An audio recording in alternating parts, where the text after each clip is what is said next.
Hello दोस्तों। आज हम जिस पुस्तक के विषय में चर्चा करने जा रहे हैं वो है जानकी वल्लभ शास्त्री जी की निराला के पत्र। हम न सिर्फ इस पुस्तक के विषय में चर्चा करेंगे अपितु इस पुस्तक से संबंधी जो भी प्रश्न बन सकते हैं, जो भी इससे संबंधित महत्वपूर्ण बातें हैं, महत्वपूर्ण तथ्य हैं, उनके विषय में भी जानेंगे। ये मैंने अलग से लिख रखा है। इस पुस्तक को पूरा पढ़ने के बाद मुझे जो भी महत्वपूर्ण प्रश्न लगे कि इससे ये महत्वपूर्ण प्रश्न बन सकता है, उसे मैंने इस तरह से लिख लिया है और आप सबके सम्मुख इसे रखूंगी पूरा, क्योंकि ये जो पुस्तक है ये बहुत से ऐसे पाठ्यक्रम हैं, बहुत सी परीक्षाओं के पाठ्यक्रम हैं जिनमें ये लगी हुई है और इससे बहुत महत्वपूर्ण प्रश्न परीक्षाओं में पूछे जाते हैं। तो अभी हम जिस पुस्तक की बात कर रहे हैं वो है निराला के पत्र, जो जानकी वल्लभ शास्त्री जी की है। जैसा कि स्पष्ट है, लिखा हुआ है, निराला के पत्र किसकी है? जानकी वल्लभ शास्त्री जी की।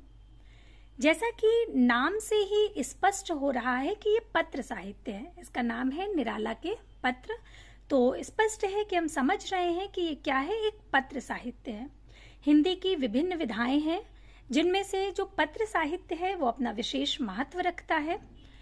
इस पुस्तक में निराला जी द्वारा जानकी वल्लभ शास्त्री जी को लिखे जो पत्र हैं वो संकलित हैं, जिसके संकलन करता है जानकी वल्लभ शास्त्री जी। अर्थात उन्होंने निराला के उन सभी पत्रों को जो वे लिखा करते थे जानकी वल्लभ शास्त्री जी को, उसमें से जो भी पत्र उन्हें महत्वपूर्ण लगे होंगे या जो भी पत्र बहुत श्रेष्ठ कह सकते हैं होंगे, उन्हें संकलित करके उन्होंने पुस्तक रूप में प्रकाशित करवाया है, जिसका नाम है निराला के पत्र। जब हम ऐसे महान व्यक्ति के पत्र पढ़ते हैं तब न सिर्फ हमें उस महान व्यक्तित्व की विद्वता का ज्ञान होता है, अपितु हम जिस व्यक्ति के वो जो पत्र हैं वो जिस व्यक्ति के लिए लिखे जा रहे हैं उसके व्यक्तित्व की श्रेष्ठता का भी हमको पता चलता है।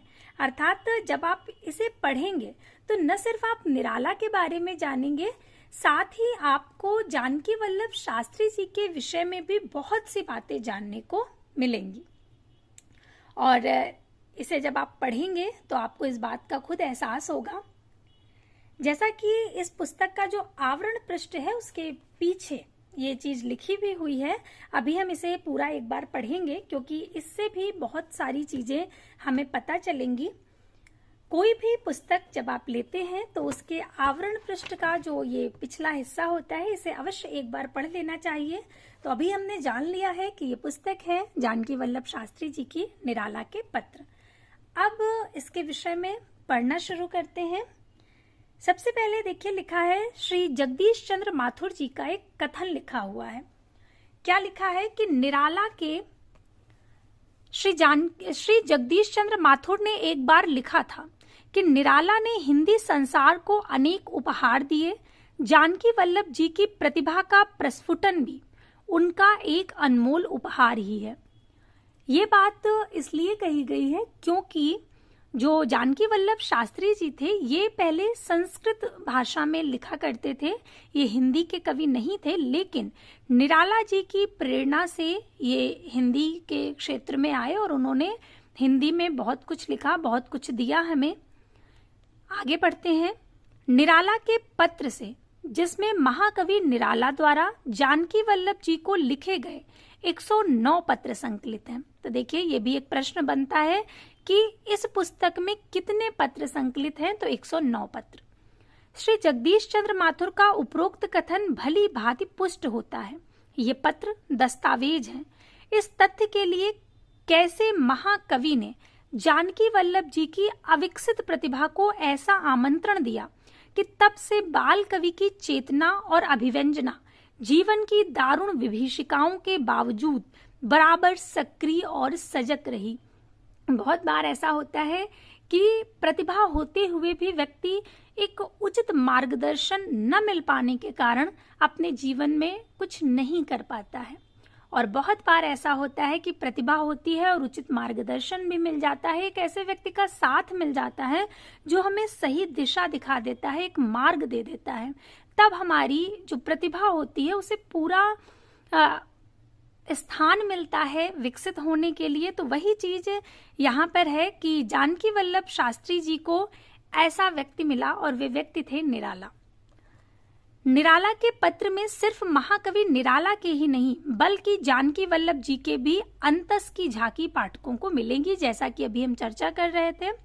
सच तो इस पुस्तक में महाकवि के और आचार्य जानकी वल्लभ शास्त्री के व्यक्तित्व के नए आयामों का उद्घाटन हुआ है। जब आप इस पुस्तक को पढ़ेंगे तो आप निराला जी के व्यक्तित्व की बहुत सारी चीजों को जानेंगे और वहीं जानकी वल्लभ शास्त्री जी की भी जो कुछ ऐसी बातें, उनके व्यक्तित्व के ऐसे आयाम जो अभी तक उद्घाटित नहीं हुए होंगे आपके सम्मुख, वे सभी उद्घाटित होंगे।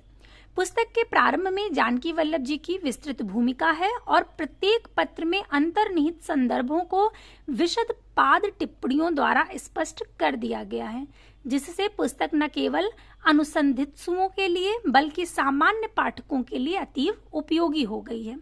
ये पुस्तक जब आरंभ होती है तो पहले जानकी वल्लभ शास्त्री जी की एक भूमिका दी गई है और वो भूमिका काफी विस्तृत है। उसमें बहुत कुछ मिलेगा आपको, बहुत सी ऐसी बातें जो शायद आपने इसके पहले न सुनी होंगी न पढ़ी होंगी, और बहुत अच्छी भूमिका जानकी वल्लभ शास्त्री जी द्वारा लिखी गई है। इस पुस्तक को मैंने पूरा पढ़ा है और पढ़ने के बाद जो एक निष्कर्ष निकलता है, मुझे लगता है वास्तव में ये पुस्तक आपको अवश्य पढ़नी चाहिए। इससे आपको जहाँ हिंदी की गरिमा का आभास होगा, उसके अतिरिक्त बहुत कुछ जानने को मिलेगा और बहुत कुछ सीखने को मिलेगा। बहुत कुछ सिखाएगी ये पुस्तक आपको, निराला के पत्र जानकी वल्लभ शास्त्री जी की। शुरुआत यहाँ से होती है। जानकी वल्लभ शास्त्री जी का कथन लिखा हुआ है। लिखा है कि अपनी कजली की उस कारुण कातर दृष्टि को जो चिरविदा के पूर्व मेरी निरर्थक प्रार्थनाओं से पथराई हुई आंखों से फिर टकराई थी, दुख संवेदनायैव रामे चैतन्यम अर्पितम। जानकी वल्लभ शास्त्री, निराला निकेतन, व्यथामथित निशा का प्रथम पहर, 1969 को लिखा गया। इसके बाद सबसे पहले निराला जी का एक चित्र दिया गया है और फिर इस तरफ जानकी वल्लभ शास्त्री जी का चित्र है और निराला जी का। उसके बाद निराला जी की जो लिखावट है, वास्तविक लिखावट में उनकी बहुत प्रसिद्ध कविता तोड़ती पत्थर दी गई है। ये निराला जी की लिखावट। उसके बाद उनका जो पहला पत्र है वो उनकी मूल लिखावट में दिया गया है, ये देख सकते हैं आप। और यहाँ से पुस्तक की शुरुआत होती है और शुरुआत होते ही सबसे पहले जिस भूमिका की चर्चा अभी हम लोग कर रहे थे वो भूमिका आती है निराला के पत्र। यहाँ से जानकी वल्लभ शास्त्री जी द्वारा लिखी गई भूमिका की शुरुआत होती है, जिसका जो आरंभिक अंश है वो आपको पढ़कर सुना देती हूँ। लिखा है, सकल गर्व दूर कर दिवो, तोमार गर्व छाड़िवो ना, सवारे डाकिया कहिवो जे दिन, पावो तब पद रेणु कण। मैं अपना और सब गर्व दूर कर दूंगा, परंतु जो गर्व तुम्हारे लिए है उसे तो न छोड़ सकूंगा। इतना ही नहीं, जिस दिन मुझे तुम्हारी चरण रेणु का एक कण भी मिल जाएगा, मैं उस दिन सिर आंखों पर रखकर चुप्पी न साध जाऊंगा। सब लोगों को पुकार पुकार कर जीवन की उस सर्वोत्तम उपलब्धि का भेद बतलाऊंगा। ये कौन कह रहा है? जानकी वल्लभ शास्त्री जी कह रहे हैं निराला के लिए। और जिस दिन अर्थात 9/9/1935 ईस्वी को लौकिक और अलौकिक के श्वेत केतु सेतुबंध से मनीषी महाकवि निराला के दर्शन हुए, मैं अपने भावोद्रेक को चिंतन के स्पंदन से न ढक सका, न ढंग पर ला सका। हर जगह डंका जरूर बजाने लगा कि खुदा नहीं तो खुदी नहीं, जो खुदी नहीं तो खुदा नहीं। ये यहाँ से शुरुआत होती है जानकी वल्लभ शास्त्री जी की इस पुस्तक की भूमिका की, और ये बहुत लंबी भूमिका उन्होंने लिखी है। और ये भूमिका, वास्तव में इस भूमिका में बहुत कुछ है सीखने को, बहुत कुछ है जानने को। पृष्ठ संख्या 78 तक ये भूमिका इस पुस्तक में आपको मिलेगी। यहाँ पर आकर के ये भूमिका पूरी होती है कि भौतिकवादी की दृष्टि समसामयिक दृष्टि पर टिकती है। अध्यात्मवादी तात्कालिकता को अधिक महत्व नहीं देता, क्योंकि अनंत जीवन का विश्वासी कुछ क्षणों में टटका और कुछ क्षणों में बासी नहीं होता। निराला की ताजगी का राज एक अपने युग के प्रवर्तन या उसके प्रतिनिधित्व में ही पिन्हा नहीं है, या बदलते हुए परिप्रेक्ष्यों के साथ आने वाले युगों में क्रमशः स्पष्ट होता रहेगा। कौन जाने तब ये पत्र उनके दीप्त और तृप्त जीवन के आसपास झुके हुए धूमिल आकाश को गहन आत्म प्रकाश से उद्भासित करने में आंशिक सहायता प्रदान करें। जानकी वल्लभ शास्त्री, निराला जयंती, निराला निकेतन, मुजफ्फरपुर, बिहार।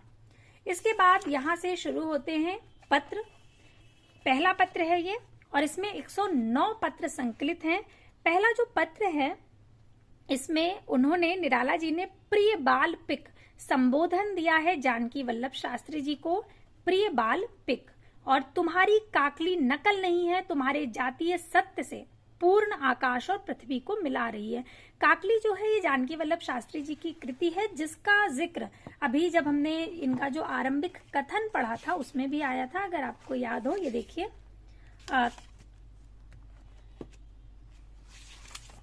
भूमिका के अंतर्गत आता है, भूमिका नहीं पढ़ी, भूमिका के अंतर्गत ये आता है इनकी काकली के विषय में। इनकी काकली जो है जानकी वल्लभ शास्त्री जी की बहुत महत्वपूर्ण कृति है, और उसके विषय में ही ये जो प्रथम पृष्ठ है, वहाँ जो प्रथम पत्र है वहां से शुरुआत करते हैं। तो अब हम उन महत्वपूर्ण प्रश्नों को देखेंगे जो मुझे पुस्तक पढ़ने के दौरान ऐसा लगा कि ये महत्वपूर्ण है और परीक्षा की दृष्टि से ये बहुत लाभ देंगे आपको।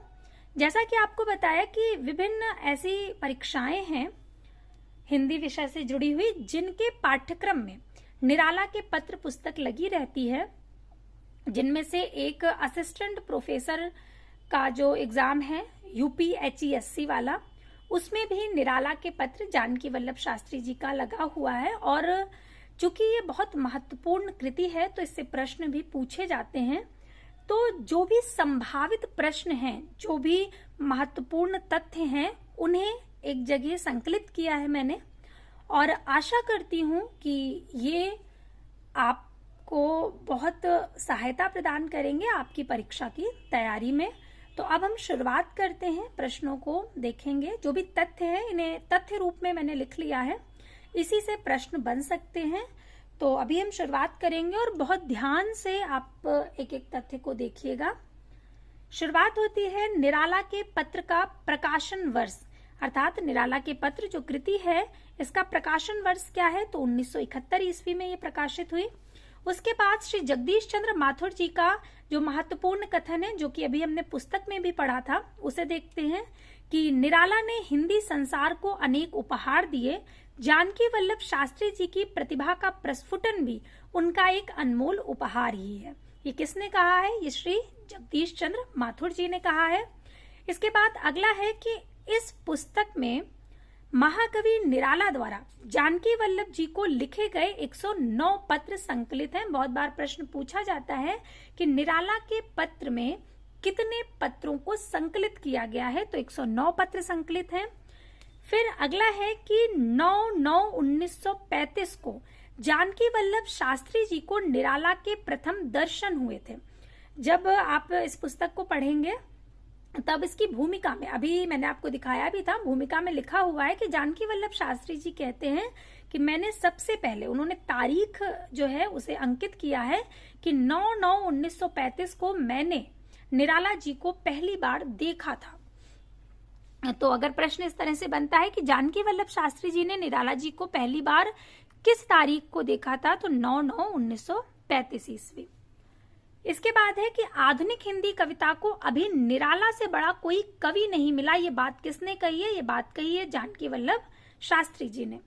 जानकी वल्लभ शास्त्री जी का अन्य कथन कि परंपरा और मौलिक प्रतिभा की ऐसी अन्विति निराला के पूर्व केवल गोस्वामी तुलसीदास में ही पाई जाती है। इसके अतिरिक्त उन्होंने कहा कि जिसे आत्मानुभूति होती है उसे अपरोक्ष अनुभूति ही होती है, निराला को हुई थी। ये बात जानकी वल्लभ शास्त्री जी ने कही है निराला के लिए। ये कुछ महत्वपूर्ण कथन थे जो कि जानकी वल्लभ शास्त्री जी ने निराला जी के विषय में कहे हैं। यहाँ इस पुस्तक में एक जगह वर्णित है कि निराला को दुलारे लाल भार्गव से 10 रुपए न मिल सके। निराला जी जिनके विषय में हम लोग वैसे भी जानते हैं कि वे आर्थिक रूप से बहुत परेशान रहते थे, आर्थिक रूप से समृद्ध नहीं थे वे, और इसी के कारण उनकी जो पुत्री थी सरोज, वे आर्थिक रूप से सक्षम न हो पाने के कारण ही वे अपनी पुत्री का इलाज नहीं करा पाए थे और सरोज की असमय मृत्यु हो गई थी।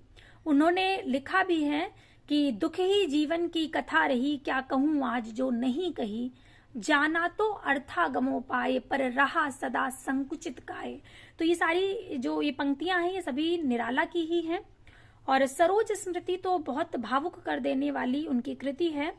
तो ऐसी भी स्थिति थी कि निराला को 10 रुपए चाहिए थे और दुलारी लाल भार्गव से उन्हें 10 रुपए न मिले थे। तो ये ध्यान रखिएगा कि किससे उन्हें 10 रुपए प्राप्त नहीं हो सके थे, तो दुलारी लाल भार्गव से। आगे जानकी वल्लभ शास्त्री जी ने एक जगह कहा है कि निराला को स्वेच्छाचारी कहने भर से काम न चलेगा, उन्हें मुक्त पुरुष मानना ही होगा। और लिखा है कि निराला ने पेट मसोस कर अध्यात्म पाला है। कितनी गहरी बात है। वास्तव में हम जानते हैं उनके विषय में कि उनकी स्थिति क्या थी। तो निराला ने पेट मसोस कर अध्यात्म पाला है, जानकी वल्लभ शास्त्री जी ने कहा है। आगे कि निराला नाम से मेरा परिचय फरवरी 1930 ईस्वी में हुआ था। दर्शन कब हुए थे अर्थात देखा कब था, तो अभी हमने तारीख देखी, इसमें दिनांक क्या है 9/9/1935। 9/9/1935 को उन्होंने निराला को सबसे पहली बार देखा था। लेकिन निराला नाम से उनका परिचय कब हुआ था, कि निराला नाम का भी कोई व्यक्तित्व है, वो परिचय हुआ था 1930 ईस्वी को। और 5 वर्ष के अंतराल में उन्होंने उनके दर्शन किए। जब उन्होंने निराला नाम के विषय में सुना था तब वे 14 साल के थे और गांव की पाठशाला में पढ़ने वाला एक नवयुवक उन्होंने स्वयं को इसलिए कहा है, वो खुद कहते हैं कि नवयुवक मात्र 14 साल का बालक है जिसे वे नवयुवक कह रहे हैं, क्योंकि सन 28 में उनका विवाह हो चुका था और 26 में मैं साहित्य और व्याकरण की मध्यमा परीक्षा पास कर चुका था। अर्थात कितनी कम आयु में उन्होंने बहुत कुछ देख लिया था, जीवन के कई आयाम पार कर चुके थे। तो मेरा अर्थात जानकी वल्लभ शास्त्री जी का जन्म माघ में हुआ था, निराला नाम से उनका परिचय भी माघ में हुआ था और निराला का आविर्भाव भी माघ में ही हुआ था। तो ये जो माघ का महीना है ये बहुत महत्वपूर्ण है इस पुस्तक की दृष्टि से, क्योंकि जो भी महत्वपूर्ण घटनाएं हैं वो सब किस महीने में घटित हो रही हैं, माघ जो कि हिंदी महीने जो हमारे हैं उसके अनुसार माघ महीना है। और माघ में ही इनका जन्म हुआ जानकी वल्लभ शास्त्री जी का। निराला नाम से जब उनका परिचय हुआ 1930 ईस्वी में, तब भी वो महीना माघ का था और निराला का आविर्भाव भी माघ के महीने में ही हुआ था। अगला देखते हैं कि सन 32 ईस्वी में 1932 में जानकी वल्लभ शास्त्री जी ने शास्त्री होकर गांव छोड़ दिया था। अर्थात 1932 ईस्वी में उन्होंने शास्त्री की उपाधि धारण कर ली थी। और सन 31 में जानकी वल्लभ शास्त्री जी ने पहल हिंदी के एक कवि को गया की मन्नू लाल लाइब्रेरी में देखा था। वे थे पंडित मोहन लाल महतो वियोगी। तो ये ध्यान रखना है कि उन्होंने सन 31 में हिंदी के कवि को देखा था पहली बार। किस लाइब्रेरी में देखा था, तो मन्नू लाल लाइब्रेरी में देखा था और उनका नाम क्या था, पंडित मोहन लाल महतो वियोगी। तो किस कवि को उन्होंने लाइब्रेरी में देखा था, पंडित मोहन लाल महतो वियोगी को किस लाइब्रेरी में देखा था, तो गया की मन्नू लाल लाइब्रेरी में। आगे गांव में सुधा पत्रिका का नाम है, वर्ष 3 और संख्या 1 पहली बार देखने को मिली थी और यह अंक निराला में था। अर्थात उन्होंने सुधा पत्रिका पढ़ी जो कि निराला में थी, अर्थात उसमें निराला के विषय में बहुत कुछ लिखा था। इसमें दो गीत कौन कौन से, एक दृगों की कलियां नवल खुली और दूसरा मेरे प्राणों में आओ, पद्मा और लिली एक कहानी और मनसुखा को उत्तर एक प्रतिवाद, 5 पुस्तकों की संक्षिप्त आलोचनाएं, संपादकीय टिप्पणियां आदि रचनात्मक और विवेचनात्मक कृतियां थीं। इतना पढ़ने के बाद लेखक जानकी वल्लभ जी इतना ज्यादा निराला से प्रभावित हुए कि वो ढूंढ ढूंढ कर, अर्थात इतना कुछ जब उन्होंने निराला के विषय में पढ़ा तो वे ढूंढ ढूंढ कर निराला की जो भी नई पुरानी रचनाएं थीं उन्हें पढ़ा करते थे, और तब से उनका निराला के प्रति जो अध्ययन था वो आरंभ हो गया। अगला है कि शास्त्री जी के समय हिंदी की शिक्षा के संपादक महामहोपाध्याय पंडित सकल नारायण शर्मा और सुकवि के संपादक पंडित गया प्रसाद शुक्ल स्नेही थे। इन दोनों पत्रिकाओं में शास्त्री जी की हिंदी रचनाएं छपती थी।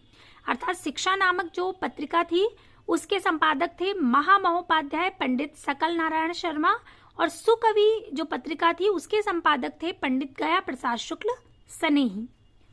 और इन दोनों ही पत्रिकाओं में जानकी वल्लभ शास्त्री जी जो उनकी हिंदी की रचनाएं होती थी उन्हें प्रकाशित करवाया करते थे, और जो वो संस्कृत में लिखते थे वे रचनाएं संस्कृतम, सुप्रभातम और सूर्योदय नामक पत्रिका में प्रकाशित कराते थे। इसके बाद काशी में सन 32 से 33 में सर्वप्रथम जिन 4 हिंदी कवियों को उन्होंने देखा और सुना था वे थे सर्वश्री जयशंकर प्रसाद, महादेवी वर्मा, राम कुमार वर्मा और भगवती चरण वर्मा। 2 कविताओं का यहाँ पर वर्णन है। एक नूर जहां की कब्र पर, जो कि भगवती बाबू की लंबी कविता है, और ये गजरे तारों वाले, ये डॉक्टर राम कुमार वर्मा जी की लंबी कविता है। क्योंकि पुस्तक की भूमिका में इन दोनों कविताओं का जिक्र किया गया है इसलिए मैंने इन्हें यहाँ पर लिख दिया है कि संभव है पूछ लिया जाए कि नूर जहां की कब्र पर कविता किसकी है, तो आपको ध्यान रखना है भगवती बाबू जी की एक लंबी कविता है, और ये गजरे तारों वाले ये कविता किसकी है, तो ये कविता है डॉक्टर राम कुमार वर्मा जी की। आगे है कि निराला की अप्सरा पढ़कर प्रेमचंद के प्रशंसकों के दल में खलबली मच गई थी। हंस में निराला के विरुद्ध जहर उगला गया था। निराला की अप्सरा जो है उनकी कृति है जिसके विषय में हम लोग पढ़ चुके हैं पहले भी। निराला को समझना चाहते हो तो बांग्ला साहित्य का अध्ययन करो। ये बात किसने कही है? ये बात कही है शांतिप्रिय द्विवेदी जी ने, क्योंकि निराला जी का जो परिवेश है वो बहुत कुछ उससे प्रभावित है, और जो भी निराला के विषय में जानता है थोड़ा बहुत भी वो जानता है कि किस तरह से वो बांग्ला से जुड़े हुए हैं। आगे है कि सन 34 में शास्त्री जी साहित्याचार्य हो चुके थे और सन 35 में पूर्व बंग सारस्वत समाज ढाका से साहित्य रत्न की उपाधि उन्होंने प्राप्त की थी। सन 35 में केवल 2 बड़ी कविताएं लिखी, एक शकुंतला और एक निराला। शकुंतला टैगोर की उर्वशी से उत्प्रेरित हुई थी और निराला के तुलसीदास से। सन 36 में शास्त्री जी ने अपने हिंदी गीतों का प्रथम संग्रह रूप अरूप निराला को ही समर्पित किया था। इन्होंने रूप अरूप नाम का हिंदी गीतों का एक संग्रह प्रकाशित करवाया था जिसका नाम था रूप अरूप। कब प्रकाशित हुआ था? 1936 ईस्वी में। वो उन्होंने किसे समर्पित किया था? तो निराला को समर्पित किया था। ये प्रश्न इस तरह से बन सकता है कि जानकी वल्लभ शास्त्री जी ने अपना संग्रह रूप अरूप किसे समर्पित किया है? तो निराला को समर्पित किया है। कब प्रकाशित हुआ है? तो सन 1936 ईस्वी को। आगे सरस्वती के जून 36 के अंक में पंत जी की बापू के प्रति कविता प्रकाशित हुई थी। सुमित्रानंदन पंत जी की जो कविता है बापू के प्रति, वो कब प्रकाशित हुई? ये 36 के अंक में प्रकाशित हुई थी, जून 36। किसमें? सरस्वती पत्रिका के जून 36 के अंक में ये कविता प्रकाशित हुई थी। बापू के प्रति पंत जी की बहुत महत्वपूर्ण कविता है ये। शास्त्री जी का मानना है कि पंत का निराला से बड़ा प्रशंसक मैंने दूसरा नहीं देखा। अर्थात जो सूर्यकांत त्रिपाठी निराला जी हैं वे पंत के बहुत बड़े प्रशंसक थे। जब आप इस पुस्तक की भूमिका पढ़ेंगे तब आप उसमें देखेंगे कि उनकी बहुत सी कविताओं के अंश इसमें जानकी वल्लभ शास्त्री जी ने रखे हैं, पंत की बहुत सी कविताओं के अंश। क्योंकि जो निराला जी थे वे पंत के बहुत बड़े प्रशंसक थे। शास्त्री जी का मानना है कि पंत का निराला से बड़ा प्रशंसक मैंने नहीं देखा। निराला कहते थे, क्या कहते थे निराला? कि मैंने कविताएं लिखी हैं कवि पंत ही हैं, अर्थात पंत के आगे वे स्वयं को कवि भी नहीं मान रहे हैं। निराला इतना श्रेष्ठ स्थान उन्हें देते हैं, इतना सम्मान करते हैं पंत जी का कि मैंने कविताएं लिखी हैं, कवि पंत ही हैं। चकल्लस पत्रिका का संपादन श्री नरोत्तम प्रसाद नागर द्वारा किया गया है। चकल्लस पत्रिका भी बहुत महत्वपूर्ण पत्रिका है और बहुत बार पूछा जाता है कि इसके संपादन का कार्य किसने किया। तो चकल्लस पत्रिका के संपादन का कार्य किया श्री नरोत्तम प्रसाद नागर जी ने। पहला पत्र जो इस पुस्तक में दिया गया है निराला जी का, जो कि जानकी वल्लभ शास्त्री जी को लिखा गया है, वो कहाँ से लिखा गया है? तो उसका जो पता है वो है 58 नारियल वाली गली, लखनऊ से लिखा गया है। और किस तारीख को लिखा गया है? तो 13/7/1935 को। जो पहला पत्र है और जो अंतिम पत्र है, तो बहुत बार परीक्षाओं में पूछ लिया जाता है, इसलिए पहला पत्र कहाँ से लिखा गया है, कब लिखा गया है, और इसी तरह से अंतिम पत्र कहाँ से लिखा गया और कब लिखा गया है। पुस्तक का जो पहला पत्र है उसे आपको ध्यान से पढ़ना है, और पुस्तक का जो अंतिम पत्र संकलित है उसे, अर्थात पत्र संख्या 1 और पत्र संख्या 109, इसे आपको एक बार अवश्य पढ़ लेना चाहिए।